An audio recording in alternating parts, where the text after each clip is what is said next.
Truthiverse is officially sponsored by the Grow Network, founded by Marjorie Wildcraft, who is the female leader in the survival and preparedness space. With the food supply under attack worldwide and more uncertainty than ever, you may want to check out her free You Can Grow Food webinar. It'll show you how to grow loads of food as fast as possible, even if you have no experience, are older, or just plain out of shape. Check it out for free at brendansbackyard.com.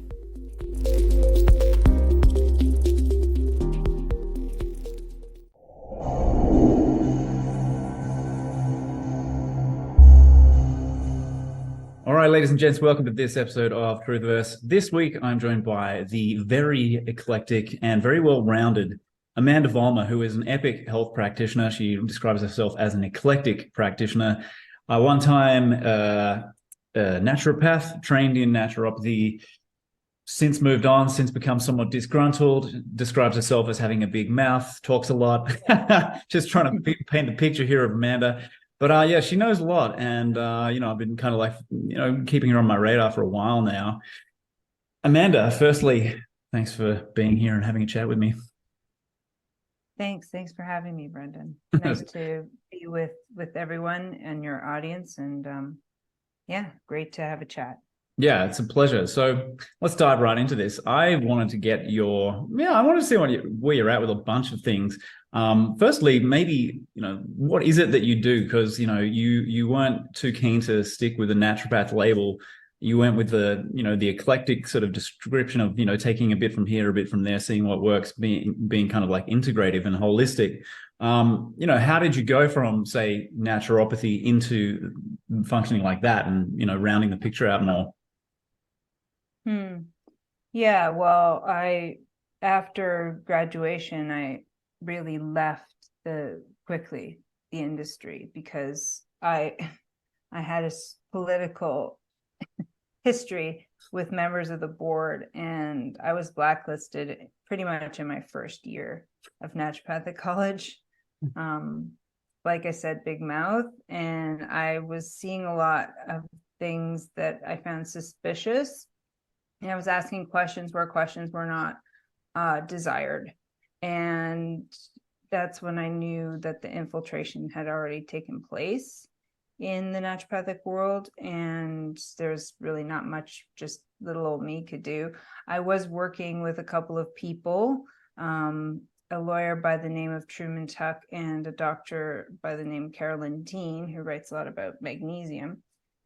And they were assisting me in my communications with the CAND as well as the board at that time. And I was giving them documentation, legal documentation, communicating with them, exposing corruption, exposing agenda, exposing where actually rights were being altered and scholastic training was being changed to favor allopathic medicine, all these sorts of things. So I was a little old naive, Amanda, thinking that all naturopaths just want good in the world and everybody to be happy and healthy and la-di-da.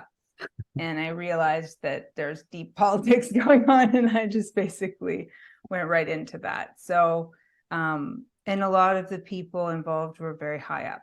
So that doesn't bode well for little me wanting to be among their ranks, right? Because it's actually quite a closed net society, nepotism and these sorts of things, and a secular sort of internal politic happens, right, in all of these establishments.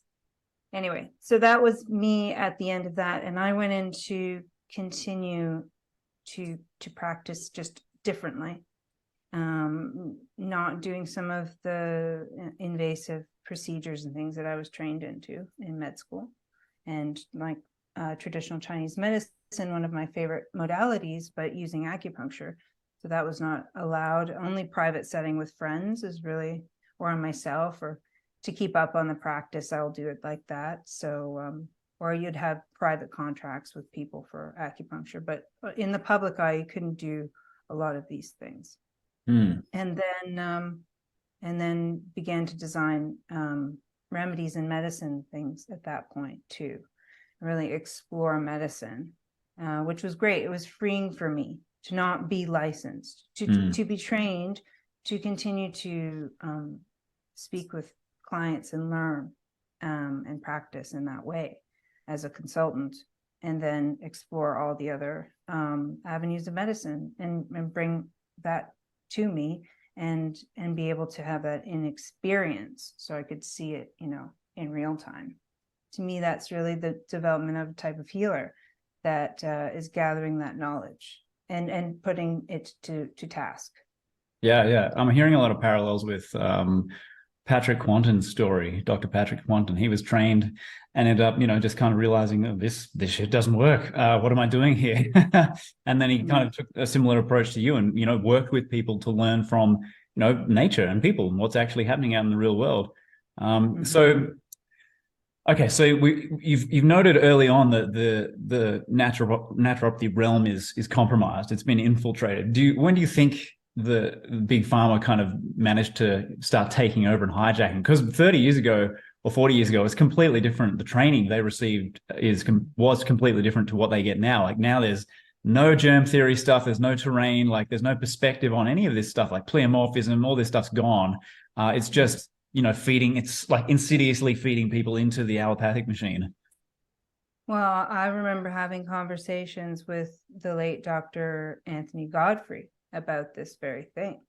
And his generation, so he's one of our elders, right? So when I was in school, he was in his probably 70s.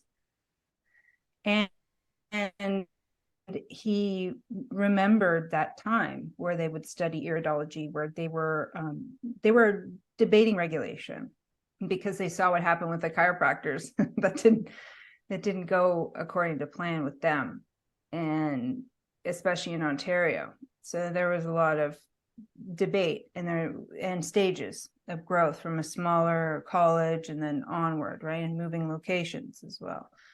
And it changed how the whole politic was, and obviously the scale increased as well, from like a more family decision based to larger facilities and more teachers and all these sorts of things. It just gets bigger and gets out of your control, which I understand. And then that's why there has to be counsel that's really sorted. It can't just be board. There's something else sacred that has to happen for us moving forward when we're designing our businesses or our enterprises or whatever, our kingdoms, whatever we're going to be doing with this, when all this falls, because this is going, and how we're going to have our own communication and our conflict resolution in the way that we make decisions together. Yeah. Anyway. And you mentioned before we, officially kicked off this thing about communication and conflict resolution and, logic, and how do we address people? It seems to me like you've got to the point where you realize there's this divide that has happened and keeps happening in different areas between, parts of society, where you have two groups who can't see each other's point of view or won't see each other's point of view. And so it sounds like you've kind of taken it upon yourself to try to find a way to move a discussion forward that has maybe stagnated or become cul-de-sac. And was that particularly to do with the COVID situation and viruses, germ theory, or something else?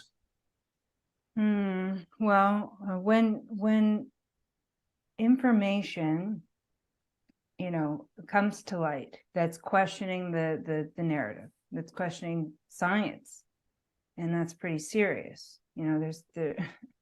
There are larger questions that have large implications, right? And that voice begins to get loud and persistent, then at some point, one would expect that there has to be some open debate or proper discussion to logically sort it. What we're finding this in all arenas right now, including people who are, protesting this whole climate science idea, right? That it's like everything's being ignored. We're just being ignored. Pretty much. That's what it feels like. Yeah. that we're not really properly doing this. There's no serious discussion or counsel to actually consider, and so we're not getting the logic is just being ignored on purpose because the agenda behind it is stronger than the logic. Yeah, and I see that there's the obvious like agenda driven side of it, but also if you look at the truth community, which I know you have noticed this, there's a significant, like a disturbing percentage of the truth community who has actually kind of decided to side with or support and latch onto at least part of the establishment narrative and really cling to it tenaciously. And that is the supposed existence of this, C19 virus. And they're not, in my experience, they're not listening to the evidence. They're not listening to reason. And I've actually noted on multiple occasions a complete inability to actually use reason and logic. And that just is a huge stumbling block. So, yeah, what are your thoughts around that situation? Yeah, and that's why, when I'm going down this learning path on how to figure out communication, then we have another issue of just an inability. There's other barriers to communicate at this point that are kind of alarming that I've given up on. So I'm not too sure how to communicate with someone who just won't even intellectually be able to hold the conversation or do the reading or work required, because some of these topics require a bravery of letting go of some structure first of all and making way for a new idea, one that will conflict with some potentially core beliefs. Yeah. And you have to have a certain level of conscious awareness, I think, to also do that well. So we have a consciousness issue and maybe a stress problem. Maybe that's it. Maybe people are just really stressed and they're not communicating their needs properly, and they're not really thinking very clear. Yeah. I mean, I see this a lot. So what, I mean, in terms of the Socratic method you mentioned before we started, this is a way of debating using questions and questioning so that you're not butting heads and arguing or, spraying facts at somebody, but you're actually provoking thought on their part, at least hopefully. How do you see that all fitting in? Well, I mean, my ponderings on this are, and my hope is that I feel like sometimes I'm a muse where I'll just bring through an idea and I'll be like, okay, everybody go study freaking Socratic method, please. I've got so much going that all of these things happen, in my mind. But from what I've been able to study and be able to look at is you're coming into a debate chamber prepared. Everybody's prepared. Everybody's read everybody else's arguments ahead of time. Everybody's kind of understanding what evidence is being presented. It's been looked at. Questions are being formed ahead of time with that type of method. Mm-hmm. So it is more of a scholastic method that's meant to get to the heart of the matter, the root cause problem, mm-hmm. with logic. So you continue to question by taking logic down to its finest detail. Mm-hmm. And there's nothing with judgment. So even if you say something quasi stupid, it doesn't matter, because it's about ideas, and so you're allowed to explore without getting punished. So it helps people become a little more brave with their questioning and pushing the limits and boundaries of their thinking. That's really why I was looking at that, and then encouraging people to bring that method maybe back into their communities or into their councils or into their, scholastic situations that they're creating in their own communities. I mean, we are here, we're creating our own schooling.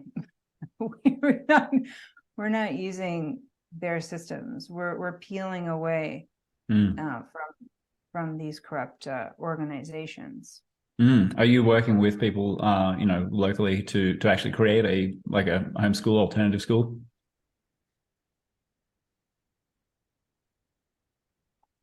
Yeah, that's been going for a couple of years now.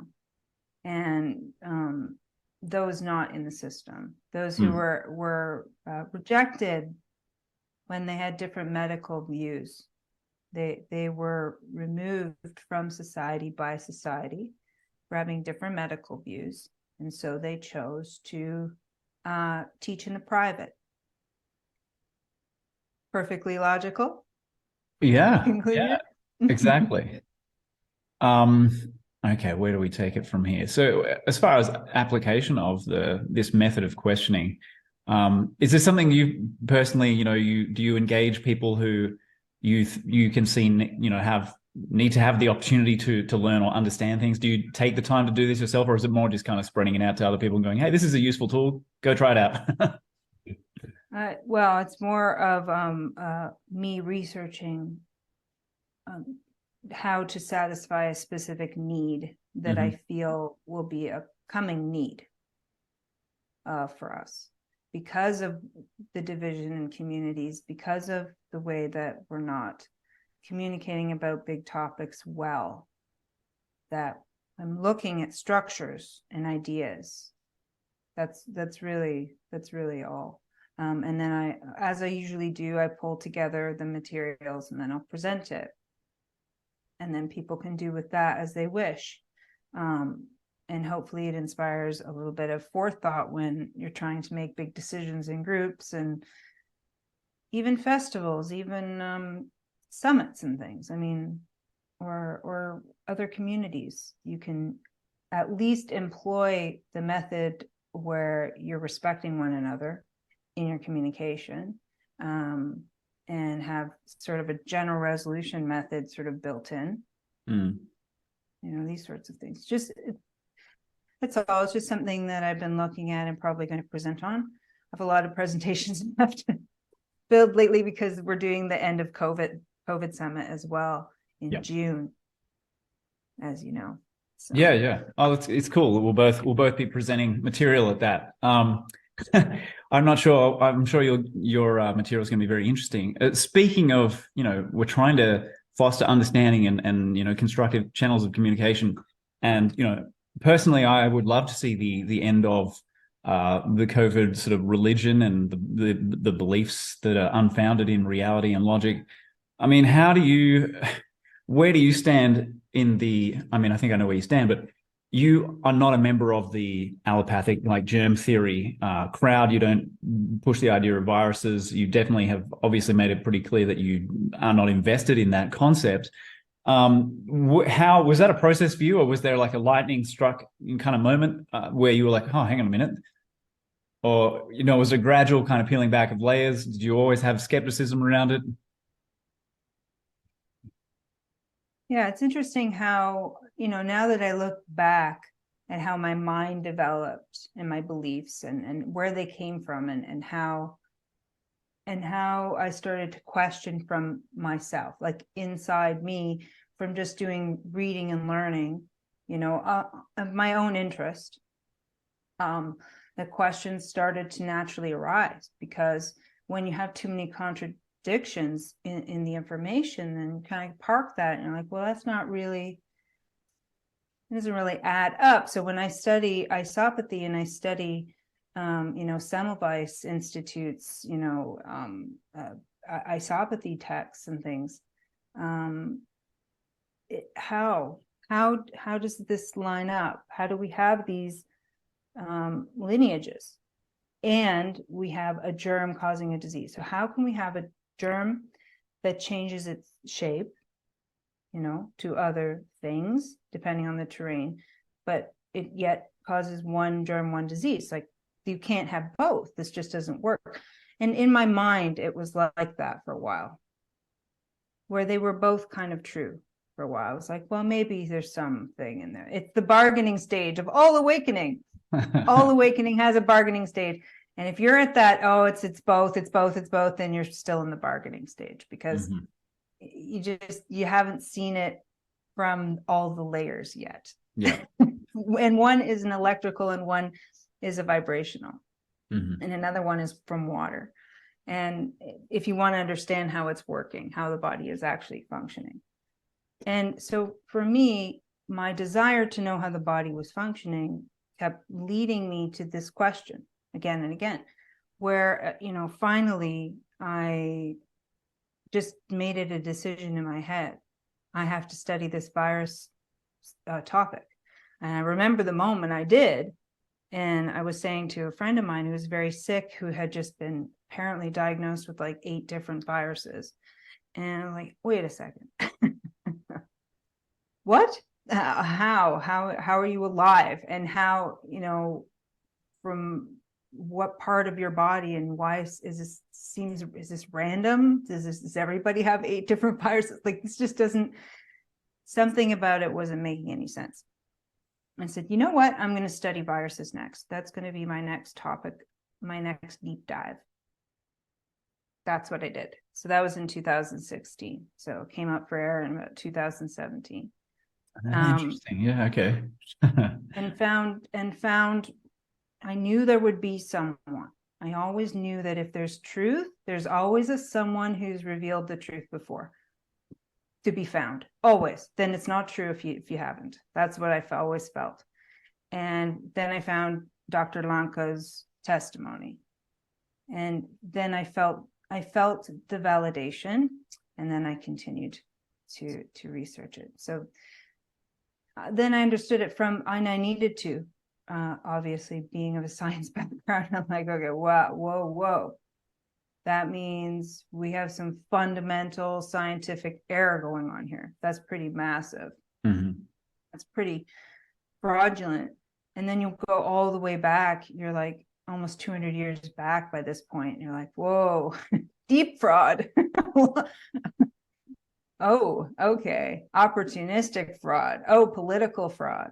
Oh, so the whole idea didn't even come about from sickness in the first place. The whole idea came about from political manipulation and a war tactic. That's very handy. Scare the crap out of people. There's an invisible virus and they have it, and you better keep away from them or they're going to make you very sick. And some of them might not look sick, but they're sick and they're going to get you sick. So you better stay away from them. You see what a handy tactic. And that was from Lanka's explanation. And it just helped me go into all the history of how that even came to be, and reading Pasteur's notes from second set of lab notes and how revealing those were, and realized that he was playing people for a fool, and on and look at the players and look at the people. It's not like, oh, someone asked me, oh, could you just summarize the German train thing like in a sentence? I'm like, that would be wonderful. Wouldn't it? Yes. If only. And if you can't summarize it in one sentence, then I'm not listening to you and you're wrong. Yeah, exactly. And you're a poo-poo face. And Yeah. And I understand cognitive dissonance is extremely emotional, right? It's very emotional. There's betrayal in there. There's pain and hurt in there, and disappointment, grief, all kinds of stuff from being lied to from birth, basically. That's a big owie, I would say. You have to be able to put that somewhere and deal with waking up. There's a little bit of sting, just a little bit. It's like there's a song that says waking. Oh no, it's breaking up is hard to do, but waking up is hard to do too. I'm sure that's been redone like that. Yeah, it must have been surely at this point. So as you were, excuse me, I mean, I found that too. When I had the spiritual awakening, and then shortly after that I had the geopolitical awakening, and that was a massive kick in the guts to come to terms with this massive grid of intentional deception that we are born into. It is like the Matrix in that sense. The comparison is apt.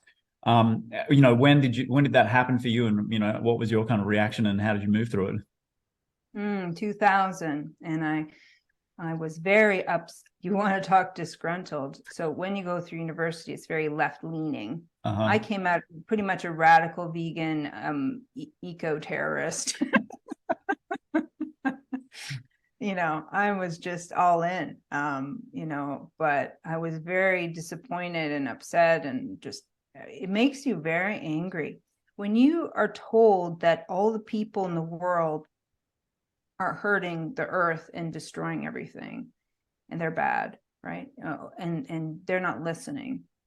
And then what is it going to do? And you can't really change anything. And really, mostly what you're doing is useless anyway.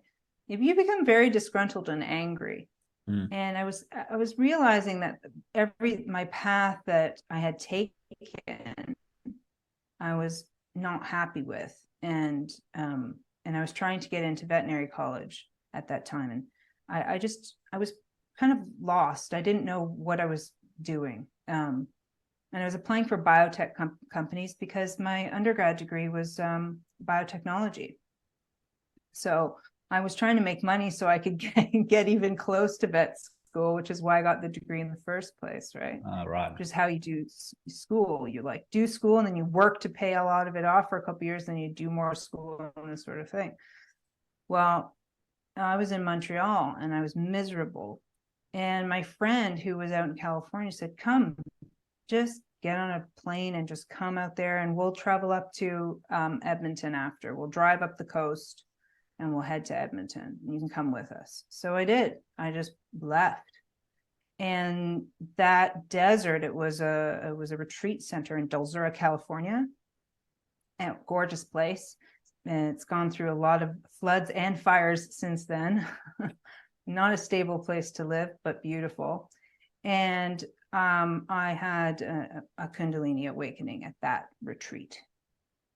And that changed me fundamentally, of course, because it was quite a profound experience. If anyone's ever had, a true kundalini rising heat experience through their body, and the associated sort of spiritual connections and things that happen, it's pretty mystically profound.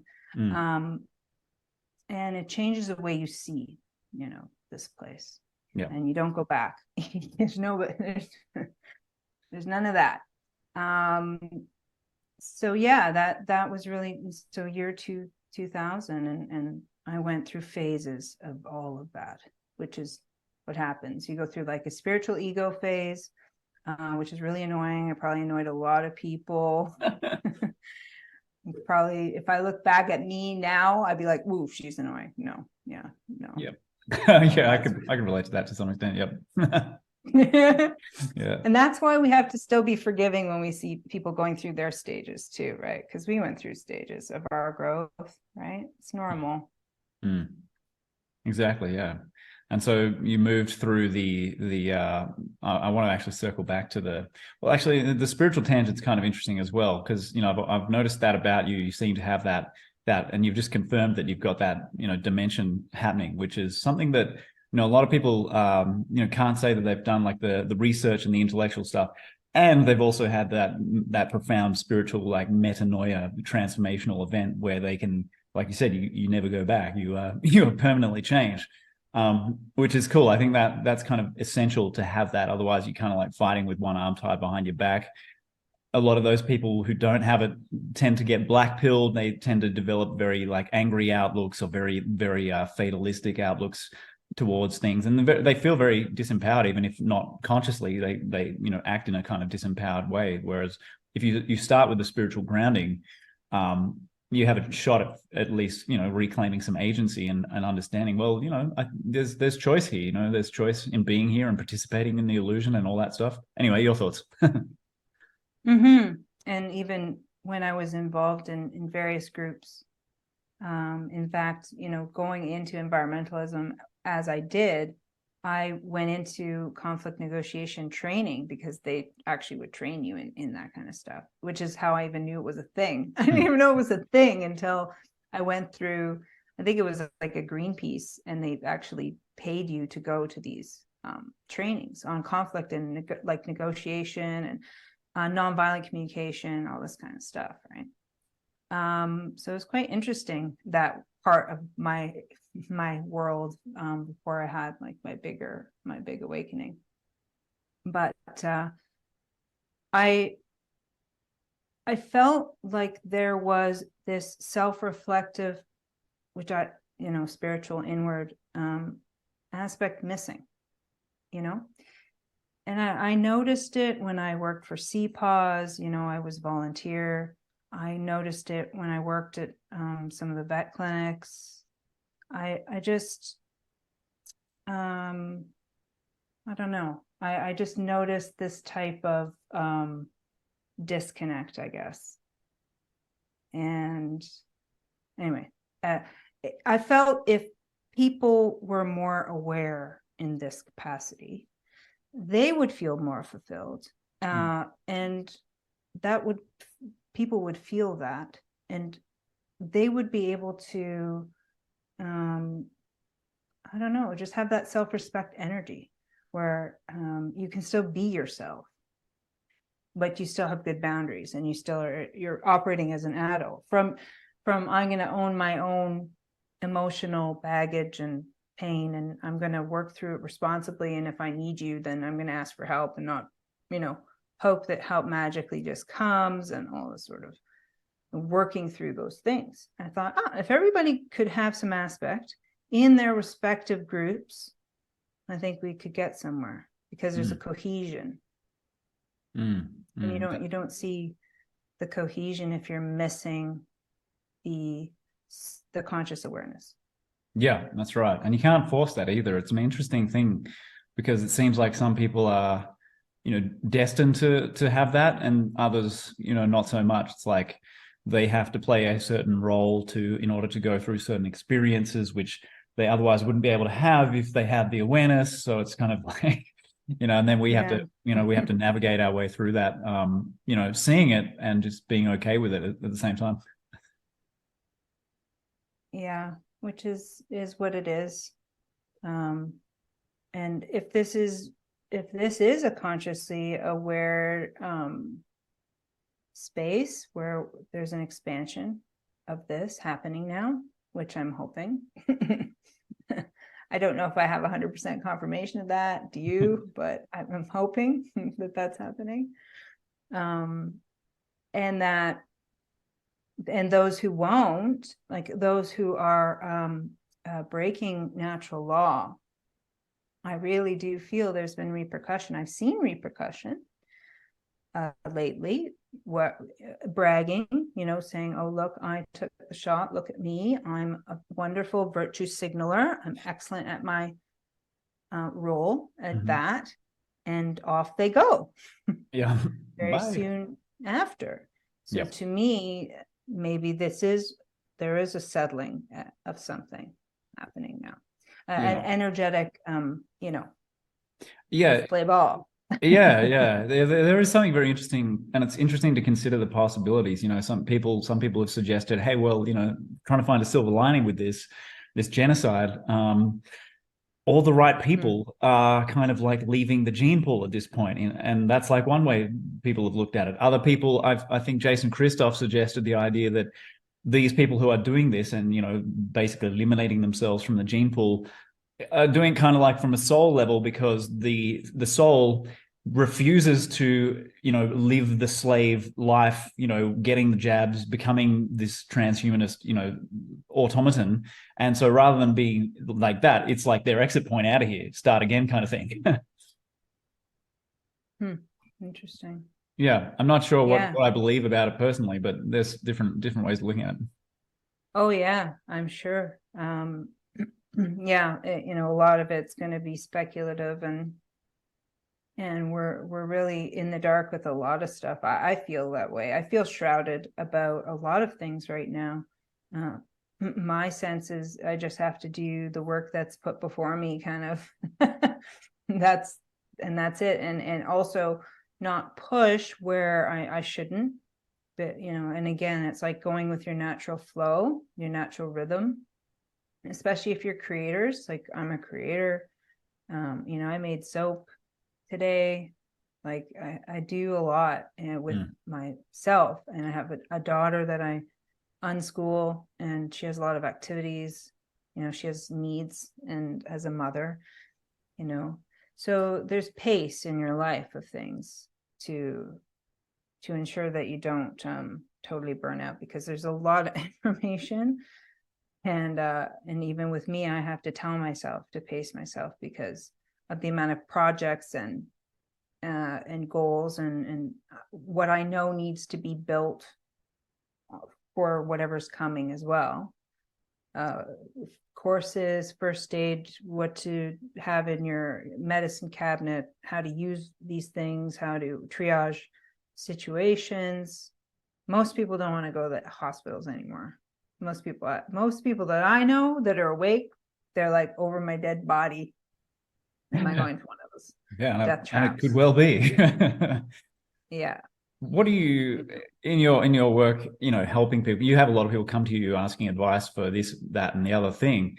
Have you managed to distill things down into maybe a set of principles or ideas that, explain, say, the bulk of the issues or the health problems that people do have in general? Can you generalize? You can, ultimately, you can summarize, and then you're looking at different people with different energies and tissue types and exposures.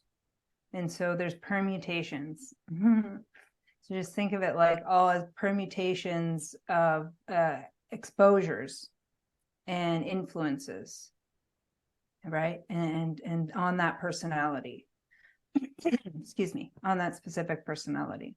Can you give us some examples, just hypothetical examples of what those things could be? So, for example, you have people who have taken vaccines, right? And then they're on a regime of drugs, and they ingest fluoride, maybe through their toothpaste, maybe through their water source, maybe through their bath water, whatever, or other chemicals are exposing themselves to. And perhaps they're stressed, perhaps they're not sleeping well, not eating properly, not digesting properly. Maybe they've damaged their gut and their microbes in their gut, and they're not taking intake of nutrients well. Perhaps the soils are dull and inappropriate. The food is inappropriate for its nutrient level. And that person is nutrient deficient as well, as has exposures. So then you have to cleanse the system. The body will naturally cleanse the system because it's a self-healing organism. And then you will see symptoms when these various mechanisms go to work, if they're not being done appropriately with the proper nutrition, which would be through the liver system. Then it'll use the skin or the lungs or the mucus, or cause inflammation, cause secondary tissue damage, cause all sorts of ulcerations, or possibly cause tumors, or possibly cause DNA problems, or possibly cause mental problems, or nervous system issues, or whatever tissue type it's involved in. So you can generalize in this way because it's really based on the nutrition and the toxins and what that admixture is and where it is happening in the body. And if that's most of it, that's most of it. Of your disease states, right? They're not even diseases. They're just states of ill at ease, like meaning your body is not mechanistically able to do the job in an efficient way. And that's your disease states. And yeah, I mean, I like that rundown. As far as like the psychological or emotional aspects of it are concerned, what's your what have you learned over the years from your work? Yeah, it goes both ways, emotional into body, body into emotional, cause and effect. It's everywhere. And it's part of your frequency. It's part of how what you're processing, your mental capacity. If your body's stressed and you're not able to think properly, or your blood's not flowing properly, that can lead to mental stress as well. And that can lead to emotional frustration, right? I mean, it's all integrated. It's all in, and that's what I'm saying, how the permutations, it's individual as well, and how you're handling it, and all the emotional aspects as well. So it's all integrated. Yeah, absolutely. And you obviously you don't treat people for viruses. What do you tell people? I mean, if they come to you and they've got a diagnosis, like they've got a virus or HIV or this other, whatever the nonsense happens to be, how do you work with someone if that's their starting point? What do you tell them? Well, I've stopped taking clients for the last year and a half or so, just to work on the writing and courses and so forth. And also a new model for people to self-diagnose and to also work in a different group system, rather than relying on one practitioner to direct everybody all the time. It's not really realistic. People have to take charge of their own health. Sorry, what was the question again? If say, in your work with people one-on-one, someone comes to you, what do I say? They think they've got a virus, how do you approach that? Sorry. Well, I tell them there's good news. They don't have that. Simple as that. They don't have that. That's not what's happening. Right. Yeah. And sometimes I'll explain to them about, if you find flies on your garbage, did the flies cause the garbage, sort of analogies, or the firefighter to the fire. I might give them like a childlike image for them to just get the handle on it. Just because breakdown products are found at the site doesn't mean that's the cause of the problem. It's very simple. And that's okay. That's a good indicator of a process in your body that's trying to heal you, because that's what's happening. Your body's always trying to heal this. And it depends on where, again, the tissue type and what's in there, and how is the body figuring out how to get rid of whatever it is that weird toxin is that you've got going on there, depending on how explosive potentially it could be on other tissues if it's moved incorrectly. What charge it has, if it is magnetic in any way. People will start to move mercury around, for example. So DMSO will chelate and move mercury. Other palladium binders will move mercury, chlorella, spirulina, these sorts of things. However, if people start to move their metals around and they don't complete their releases, they can just redeposit the metals elsewhere and have new experiences that they didn't have before they started the detox, right? And so again, like, we're missing out on helping people properly heal when we're ignoring the knowledge that the body is always trying to purge and cleanse and rebalance itself. And then it makes perfect sense that you've put in all of these chemicals, makes that we have all the evidence of our nutritional problems and our stress problems. I mean, ample of that. We can put it together that this is why we have chronic disease states to this level, and autistic rates, and on and on and on. It's not very difficult to figure out. I have a child that has not been touched by the hands of this medicine. I have my own, before my eyes, witness to this, right? And again, you see the evidence by the action, by the application. So if someone comes to me with an illness, then what do? Well, we find out what exposures they've had. We help them release the exposures properly without having secondary ailments. That's where the knowledge is important to come in, right? This is why you have a practitioner for a while, but really you're supposed to learn it yourself too. It's not that hard, and how to detox properly without complications or self-harm, right? And various remedies to do that in a swift way and help the body release and rebalance and put the nutrition back into place and make sure that the gut is actually able to absorb and deliver those nutrients that you're wanting. And it's really just this sort of puzzle you're putting together.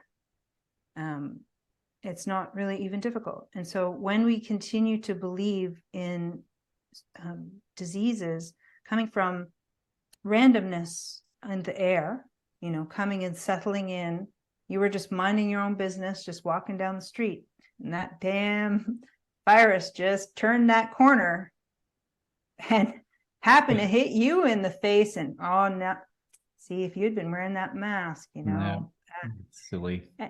Not one study has shown any changes in any of their whatever they're calling a transmission. But if you can look at those studies all you want, but if you actually look deep into the studies, most of them, they're working with a particle that they've never isolated, so they're not even working with materials that make any sense for your study to make that claim in the first place. So they're all garbage. Yeah. But what we do know is that the masks have shown no efficacy from any of the angles they've tried to come at it from. Okay. And so that right there, if you had contagion like that, you would have to see at least some efficacy. Yeah. Where you're halting a transmission through the respiratory air space, you would think. But we don't have that, right? There's all of this glaring problem. There's many problems. There's ultimately like 7 big ones when it comes to isolating viruses, which Lanka has written about in detail, which I encourage people to read. Just do the reading. I mean, a lot of the No Virus team have put together very great summaries and work to help explain this. I would take the time. Sorry, I didn't mean to cut you off. The lab leak thing goes out the window. Sorry. No, go ahead. I didn't mean to jump in there. Oh, I was just saying, then also the fear goes away, even for the truth community that think it's a lab leak or they're doing these things to us. Yeah, that's right. You'll find the full video and any bonus materials in my exclusive members-only portal, The Truthiversity. This unique creation is the official home for all my multimedia research and entertainment content. Updated regularly, my members get access to absolutely everything I create, including full podcasts, courses, articles, videos, audio files, the whole enchilada. Book your spot at truthiversity.com.